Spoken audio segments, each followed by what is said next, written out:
तो यहाँ पर क्वेश्चन दिया है if S is 160% of T then T will be what percent of S. उन्होंने बोला है और 4 ऑप्शन दिया हुआ है कि एस जो है वो टी के 160% है। क्या है? 160%। तो आपको क्या करना है, परसेंटेज हटाने के लिए नीचे 100 लगाना है। नीचे क्या लगाना है? 100 से, मतलब उसको डिवाइड करना है। ठीक है, तो ये S in terms of T आ रहा है, एस के वैल्यू टी में आ रहा है। आपको क्वेश्चन में क्या पूछा कि टी की वैल्यू क्या होंगी एस में, टी का परसेंट क्या होगा एस में।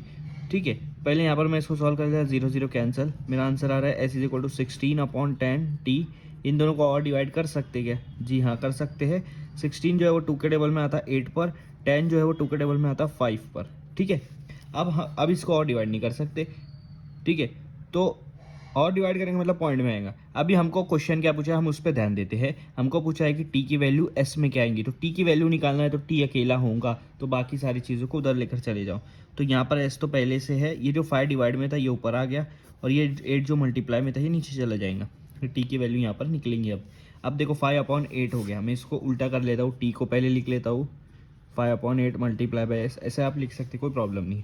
अब यहाँ पर परसेंटेज निकालना है, हम परसेंटेज हटाने के लिए नीचे डिवाइड कर देते हैं 100 से, अब परसेंटेज लगाने के लिए 100 से मल्टीप्लाई करेंगे।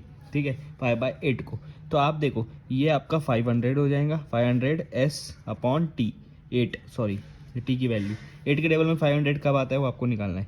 8 के टेबल में 550 आता है क्या? नहीं आता है।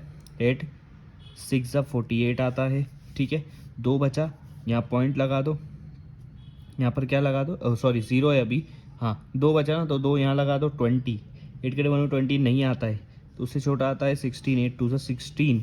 अब 4 बच रहा है, 4 पे 0 लगाओ, यहाँ पॉइंट लगाओ, 8 5 40। तो आपका आंसर आ रहा है T is equal to 62.5% of S, क्योंकि 100 लगाए थे इसलिए परसेंटेज लगाएंगे।